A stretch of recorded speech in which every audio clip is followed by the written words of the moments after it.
حضرت ابراہیم علیہ السلام۔ حضرت ابراہیم تعالیٰ نے حضرت ابراہیم کو بہت ابراہیم علیہ السلام آپ ابراہیم السلام حضرت ابراہیم علیہ السلام کون؟ حضرت ابراہیم کا آپ کو یہ نام ہم اکثر تقریروں میں، باتوں میں، گفتگو میں، واقعات میں، کہانیوں میں پڑھتے رہتے ہیں، اور خاص طور پہ عید الاضحیٰ کے وقت، قربانی کے وقت، حج کے وقت ان کو خوب کثرت سے یاد کیا جاتا ہے۔ آئیے آج ہم بات کرتے ہیں کہ حضرت ابراہیم علیہ السلام کو کیوں یاد کیا جاتا ہے، ان کی زندگی کا جو سب سے بہترین پہلو ہے وہ ہمارے لیے اس میں کیا نصیحت ہے۔ تو آج ہم کوشش کریں گے حضرت ابراہیم علیہ السلام کا پورا واقعہ ہمارے سامنے آ جائے، اور ہم یہ بھی دیکھیں گے کہ ان کے واقعہ سے، ان کے کہانی سے ہمارے لیے کیا نصیحت ہے۔ یہ بات ہے اس وقت کی جب دنیا میں ہر طرف اندھیرا چھایا ہوا تھا، ہر طرف ظلم زیادتی، اپنے رب کو چھوڑ کر انسان بتوں کی پوجا کرتا تھا، مورتیوں کی پوجا کرتا تھا۔ ایسے وقت میں اللہ تعالیٰ حضرت ابراہیم علیہ السلام کو بھیجتے ہیں۔ حضرت ابراہیم علیہ السلام ایک بت پرست گھر میں پیدا ہوتے ہیں۔ قرآن میں آتا ہے کہ آزر نام، بعض لوگ کہتے ہیں کہ ان کے والد کا نام تھا، اور بعض جگہ آتا ہے کہ ان کے چچا کا نام ہے۔ تو ایسے گھر پہ پیدا ہوتے ہیں جہاں پر خود مورتیوں کو بنایا جاتا تھا۔ حضرت ابراہیم علیہ السلام غور و فکر کرتے ہیں، دیکھتے ہیں کہ یہ کیا ہے۔ قرآن میں آتا ہے وَإِذْ قَالَ إِبْرَاهِيمُ لِأَبِيهِ آزَرَ أَتَتَّخِذُ أَصْنَامًا آلِهَةً إِنِّي أَرَاكَ وَقَوْمَكَ فِي ضَلَالٍ مُبِينٍ۔ یہ ان کا سب سے پہلا ہے کہ وہ اپنے باپ آزر سے کہتے ہیں کہ آپ ایسے رب کی پوجا کرتے ہیں جسے آپ خود بناتے ہیں۔ انی اراکا وقومک فی ضلال مبین، کہ میں آپ کو اور آپ کی ایک قوم کے لوگوں کو کھلی ہوئی گمراہی میں دیکھتا ہوں۔ دیکھیے، اپنے ابا کو، اپنے باپ کو یہ بات بول دینا، یہ بہت بڑی بات ہوتی ہے۔ حضرت ابراہیم علیہ السلام نے ان کو بتایا کہ آپ جس کی پوجا کرتے ہیں اس کو تو آپ بنا رہے ہیں، بلکہ ہمیں تو اس کی پوجا کرنی چاہیے جس نے ہمیں بنایا۔ یہاں سے حضرت ابراہیم علیہ السلام کی کہانی شروع ہوتی ہے۔ وقت گزرتا جاتا ہے اور وہ لوگوں کو اللہ کی طرف بلاتے رہتے ہیں۔ ایک وقت یہ بھی آتا ہے کہ حضرت ابراہیم علیہ السلام کا آمنا سامنا نمرود سے ہوتا ہے، جو اس دور میں اپنے آپ کو رب مانتا تھا، ایک انسان تھا اور اپنے آپ کو رب کہتا تھا۔ نمرود ابراہیم علیہ السلام سے پوچھتا ہے رب کے بارے میں، تو کہتے ہیں حضرت ابراہیم علیہ السلام کہ میرا رب لوگوں کو مارتا اور جلاتا ہے۔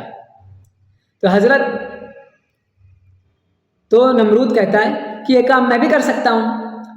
وہ قید سے دو آدمیوں کو بلاتا ہے، ایک کو آزاد کر دیتا ہے اور دوسرے کو قتل کر دیتا ہے، اور کہتا ہے کہ دیکھو میں نے ایک کو زندگی دے دی اور ایک کو موت۔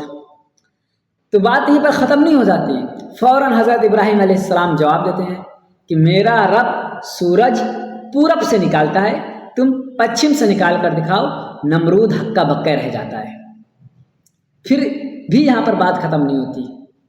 حضرت ابراہیم علیہ السلام وقت کے ساتھ کام کرتے رہتے ہیں، لوگوں کو حق کی طرف بلاتے رہتے ہیں اور دین کے کام میں لگے رہتے ہیں۔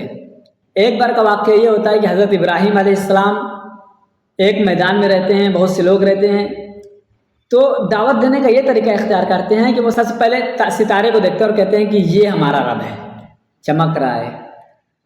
تو جو ان کے قوم کے لوگ رہتے ہیں وہ سوچتے ہیں کہ یہ آدمی اپنا ہے، مانا تو کسی کو تو رب مانا۔ کچھ دیر بعد چمکتا ہوا چاند نکلتا ہے، ستارے ڈوب جاتے ہیں۔ تو حضرت ابراہیم علیہ السلام کہتے ہیں کہ ڈوبتا ہوا چیز، ختم ہو جانے والا ہمارا رب ہو ہی نہیں سکتا۔ یہ چاند اس سے اچھا ہے، اس سے تھوڑا بڑا ہے، چمکدار ہے، اس سے ٹھنڈک محسوس ہوتی ہے، یہ ہمارا رب ہے۔ تب بھی قوم کے لوگ خوش ہوتے ہیں کہ یہ کم سے کم چاند کو تو اپنا رب مانا۔ پھر اسی طرح سے صبح ہو جاتی ہے اور ایک بڑا سا سورج نکلتا ہے۔ حضرت ابراہیم علیہ السلام کہتے ہیں یہ ہے رب، یہ سب سے بڑا ہے، پوری دنیا میں روشنی دیتا ہے اور اس سے لوگ روشنی حاصل کرتے ہیں، لوگ دیکھ سکتے ہیں، یہ ہمارا رب ہے۔ یہاں بھی ان کے قوم کے لوگ سمجھتے ہیں کہ یہ اپنا آدمی ہے، اور پھر رات ہوتی ہے، سورج ڈوب جاتا ہے۔ تو حضرت ابراہیم علیہ السلام کہتے ہیں ڈوبنے والا ہمارا رب نہیں ہے، آ کے چلے جانے والا ہمارا رب نہیں، ہمارا رب تو وہ ہے جس نے سورج، چاند اور ستارے کو پیدا کیا۔ یہاں پر بھی ایک ان کا دعوت دینے کا پہلو تھا۔ اب لوگوں کو معلوم ہو جاتا ہے کہ یہ ابراہیم جو نام کا آدمی ہے یہ ہمارے مورتیوں کو، ہمارے بتوں کو الٹا سیدھا بولتا ہے۔ مخالفین شروع ہو جاتے ہیں۔ مخالفین شروع ہونے کی بات تو دور کی، ان کے اپنے ہی باپ ان کے دشمن ہو جاتے ہیں، وہ بھی اس کے اپنے بیٹے ابراہیم علیہ السلام کے خلاف ہو جاتے ہیں۔ ایک بار کا اور واقعہ ہے، حضرت ابراہیم علیہ السلام کے قوم کے لوگ کہیں میلہ دیکھنے جا رہے تھے، تو لوگوں نے ابراہیم سے بھی کہا کہ اے ابراہیم چلو میلہ دیکھنے۔ حضرت ابراہیم علیہ السلام منع کر دیتے ہیں، کوئی بہانہ بنا لیتے ہیں۔ جب پورے قوم کے لوگ چلے جاتے ہیں تو حضرت ابراہیم علیہ السلام وہاں جاتے ہیں جہاں پر تمام بتوں کو رکھا گیا تھا، تو وہ ہاتھ میں پرساد لیتے ہیں یا کچھ کھانے پینے کا سامان، اور ایک ہاتھ میں کلہاڑی لیتے ہیں، لے کے جاتے ہیں اور کہتے ہیں لے کھا۔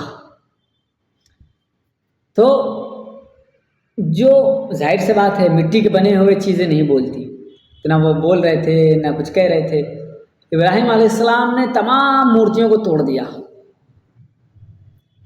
اب ایک مورتی بچتا ہے جو سب سے بڑا رہتا ہے، حضرت ابراہیم علیہ السلام اس کے یہاں پر ایسے کلہڑا پھنسا دیتے ہیں۔ اب جب قوم کے لوگ آتے ہیں میلہ دیکھ کر، یہ حال دیکھتے ہیں تو سب غصہ آ جاتے ہیں، بوکھلا جاتے ہیں، پوچھتے ہیں ایسا کون کر سکتا ہے؟ تو لوگوں کو یاد آتا ہے کہ ایک ہی انسان ہے جو ان سب چیزوں کے خلاف ہے، وہ ہے حضرت ابراہیم علیہ السلام۔ بلاتے ہیں ابراہیم کو، کہتے ہیں کہ یہ سب کام تم نے کیا ہے، تم نے بتوں کو توڑا ہے۔ تو ابراہیم علیہ السلام کہتے ہیں کہ سامنے جو کھڑا ہے نا یہ تمہارے معبود، اس سے پوچھ لو۔ تو لوگ کہتے ہیں کہ کیا تمہیں یہ نہیں معلوم کہ نہ یہ بول سکتے ہیں نہ دیکھ سکتے ہیں؟ تو فوراً ابراہیم علیہ السلام کہتے ہیں کہ جو نہ بول سکتا ہے نہ دیکھ سکتا ہے وہ تمہارا رب کیسے ہو سکتا ہے؟ یہ بھی ایک دعوت دینے کا طریقہ تھا۔ اب ان کے سب دشمن ہو جاتے ہیں ابراہیم علیہ السلام کے۔ لوگ منصوبہ بنانے لگتے ہیں اور مشورے کرنے لگتے ہیں کہ اس کے ساتھ کیا کیا جائے۔ آخر میں یہ تجویز ہوتی ہے کہ ایک آگ بھڑکایا جائے اور ابراہیم کو اس میں ڈال دیا جائے، تاکہ لوگوں کے لیے یہ نصیحت ہو جائے کہ جو بھی ہمارے معبودوں کو، ہمارے رب کو، ہمارے بتوں کے خلاف جائے گا اس کے ساتھ ایسا ہی ہوگا۔ تو لوگوں نے ایک آگ بھڑکایا، اتنا خطرناک آگ کہ کہا جاتا ہے کہ اس سے بہت آگ کے کتنے اوپر سے بھی اگر کوئی چڑیا پرندے جاتے ہیں تو اس کے آنچ سے جل جاتے ہیں۔ سوچئے ابراہیم علیہ السلام کو اس میں ڈالا جاتا ہے۔ یہ اصل جو ہے وہ یہی ہے، آگ۔ سب کو معلوم ہے کہ آگ کا کام ہے جلانا۔ آگ نہیں دیکھتی کہ انسان اچھا ہے، برا ہے، کالا ہے، گورا ہے، مومن ہے، کافر ہے، کچھ نہیں، اس کا کام ہی ہے جلانا، اس کی فطرت ہے جلانا۔ جب ابراہیم علیہ السلام کو آگ میں ڈالنے کا وقت آتا ہے تو فرشتے آتے ہیں، کہتے ہیں کہ ابراہیم، اور بعض جگہ تو آتا ہے کہ پانی کے فرشتے آتے ہیں، کہتے ہیں آپ حکم دیں تو پانی برسا کر آگ بجھا دیں۔ ہوا کے فرشتے آتے ہیں، وہ کہتے ہیں آپ حکم دیجئے تو ہوا کے ذریعے سے آگ کو یہاں سے ہٹا کے جو قوم کے لوگ تماشا دیکھ رہے ہیں ان کے اوپر ڈال دیں۔ لیکن حضرت جبریل علیہ السلام آتے ہیں، کہتے ہیں کہ اے ابراہیم آپ حکم دے تو اس آگ کو بجھا دیں۔ جو بھی یہاں پر ہم اپنے آپ کو دیکھیں، ہم کیا کرتے ہیں؟ سامنے آگ تو دور کی بات ہے، ہمارے سامنے ایک چھوٹی سی مصیبت آ جائے تو ہم دشمن کو بھی دوست بنا لیتے ہیں، دشمن کے سامنے بھی ہاتھ پھیلا لیتے ہیں۔ ابراہیم علیہ السلام کے سامنے ایک ایسا خطرناک آگ جس میں معلوم ہے کہ ڈال دیں گے تو فوراً جل جائیں گے، تو وہ فرشتے سے کہہ سکتے تھے اس آگ کو بجھا دو، ٹھنڈا کر دو، ختم کر دو۔ انہوں نے کہا میں اپنے رب سے مدد مانگتا ہوں، میرا رب دیکھنے والا، سننے والا، جاننے والا ہے۔ ایسے مصیبت کے وقت بھی حضرت ابراہیم علیہ السلام نے اپنے رب کو نہیں بھولا، تب اللہ تعالیٰ حکم دیتے ہیں آگ کو، قال یا نار کونی بردم و سلام علی ابراہیم، کہ اے آگ ٹھنڈی ہو جا اور سلامتی بن جا حضرت ابراہیم علیہ السلام پر۔ آگ کا کام ہے جلانا، حضرت ابراہیم علیہ السلام کو وہ آگ جلائی نہیں بلکہ ان پر سلامتی بن گئی، سلامت کی بن گئی۔ اس لیے کہا جاتا ہے آج بھی ہو گر ابراہیم سے ایمان پیدا، آگ کر سکتی ہے اندازے گلستان پیدا۔ اگر ہمارے اندر حضرت ابراہیم علیہ السلام کی طرح ایمان ہو جائے، ہم بھی پکے مومن اللہ پر بھروسہ کرنے والے بن جائیں، تو پھر دنیا کی جتنی بھی مصیبتیں ہوں اس آگ سے کمی ہوگی، وہ ہمارا کچھ نہیں بگاڑ پائے گی۔ فرق صرف اتنا ہے کہ ہمارا ایمان مضبوط ہو۔ ابراہیم علیہ السلام کو وہ آگ بھی نہیں جلا پائی۔ اب وقت گزرتا جانتا ہے، یہ ہمیں معلوم ہونا چاہیے کہ حضرت ابراہیم علیہ السلام 90 سال کے ہو جاتے ہیں، ان کی کوئی اولاد نہیں، اور دعا مانگتے رہتے ہیں رب حبلی من الصالحین، اور بھی بہت سی دعا ہیں کہ اللہ تعالیٰ میرے اولاد کو میرے آنکھوں کا ٹھنڈک بنا، رب اجعلنی مقیم الصلاۃ ومن ذریتی ربنا وتقبل دعا۔ بہت سے آپ قرآن میں پڑھیں گے تو حضرت ابراہیم علیہ السلام کی بہت سی دعائیں ہیں جو کاپی کی گئی ہے، جو اللہ تعالیٰ نے قرآن میں درج کر دیا۔ ابراہیم علیہ السلام 90 سال کے ہو جاتے ہیں، ان کی کوئی اولاد نہیں ہے، لیکن پھر بھی اللہ پر ایمان، اللہ پر بھروسہ، اور جب 90 سال کے ہوتے ہیں تو اللہ تعالیٰ ان کو ایک لخت جگر سے نوازتا ہے جس کا نام حضرت اسماعیل علیہ السلام۔ ابھی اللہ تعالیٰ نے اسے ایک نیک صالح اولاد سے نوازا ہی تھا کہ آزمائش شروع ہو جاتی ہے۔ ہمارے یہاں کیا ہے کہ ہم کہتے ہیں کہ ہمارا بیٹا بڑھاپے کا سہارا ہے، ہمارا بیٹا ہمارے بازو ہیں، اور بھی بہت سی چیزیں ہم بولتے ہیں۔ آتا کیا ہے کہ حضرت ابراہیم علیہ السلام اپنے بچے اور اپنی بیوی کو مکہ میں چھوڑاتے ہیں، ایک ایسے سنسان جگہ پر، یہاں پر نہ چرند نہ پرند نہ کوئی انسان کا آنا جانا نہ کچھ بھی نہیں۔ وہ جب چھوڑ کے وہاں سے مڑتے ہیں تو ان کی بیوی حضرت ہاجرہ پوچھتی ہیں کہ کیا یہ اللہ کا حکم ہے؟ حضرت ابراہیم علیہ السلام سے اشارے سے کہتے ہیں کہ ہاں، تو کچھ نہیں بولتی، صبر کرتی اسی پہ کہ اللہ کا حکم ہے تو پھر بہتر ہی ہوگا۔ ایک ایسی جگہ پر جو سنسان ہے، جہاں پر کوئی نہ آنا نہ جانا۔ اب جو کھانے پینے کا سامان تھا، راشن تھا، وہ ختم ہو گیا۔ بچہ جو حضرت اسماعیل علیہ السلام گود میں ہیں، چھوٹے سے ہیں، تڑپتے ہیں پیاس کی وجہ سے، روتے ہیں، چلاتے ہیں، پیر مارتے ہیں زمین پہ۔ حضرت ہاجرہ سے برداشت نہیں ہوتا، وہ ادھر سے ادھر ہر طرف چکر لگاتی ہے، کبھی صفا پر چڑھتی ہیں کہ کوئی قافلہ جا رہا ہو تو اس سے پانی مانگ لیں، راشن مانگ لیں، تو پھر بچے کے پاس آ کے دیکھتی ہیں کہ بچہ ٹھیک ہے، پھر مروہ کی طرف دوڑ کے جاتی ہیں۔ اسی طرح انہوں نے تقریباً 7 مرتبہ چکر لگائے، دوڑی، پھر کیا دیکھتے ہیں کہ حضرت اسماعیل علیہ السلام کے پیر کے پاس سے پانی نکل رہا ہے زمین سے۔ وہ آتی ہیں، زمین کو صاف کرتی ہیں چاروں طرف سے اور پانی کو روکتی ہیں، پانی بہتا ہے وہ روکتی ہیں اور کہتی ہیں زمزم، تبھی سے اس کا نام زمزم پڑ گیا۔ پھر دھیرے دھیرے حضرت ابراہیم علیہ السلام کے بیٹے حضرت اسماعیل علیہ السلام وہیں پر بڑے ہوتے ہیں اور جوانی کی طرف پہنچتے ہیں۔ پھر حضرت ابراہیم علیہ السلام ان کے پاس آ جاتے ہیں اور دونوں مل کر کعبہ کو تعمیر کرتے ہیں۔ پھر جو سب سے خطرناک آزمائش ہم کہیں، جس کے وجہ سے ہم عید الاضحیٰ مناتے ہیں، جس کی وجہ سے ہم حج کرتے ہیں، جس کی وجہ سے ہم جانور کی قربانی دیتے ہیں، وہ یہ ہے جب ساتھ میں باپ بیٹے رہنے لگتے ہیں تو ایک بار حضرت ابراہیم علیہ السلام سپنا دیکھتے ہیں کہ میں اپنے بیٹے کو ذبح کر رہا ہوں۔ ایک بار ہو گیا، 2 بار ہو گیا، 3 بار لگاتار دیکھتے ہیں۔ تو پھر وہ آتے ہیں اپنے بیٹے اسماعیل کے پاس اور کہتے ہیں بیٹا میں نے خواب دیکھا ہے کہ میں تمہیں ذبح کر رہا ہوں۔ حضرت اسماعیل علیہ السلام کہتے ہیں کہ یہ اللہ کا حکم ہے؟ تو حضرت ابراہیم علیہ السلام کہتے ہیں ہاں اللہ کا حکم ہے.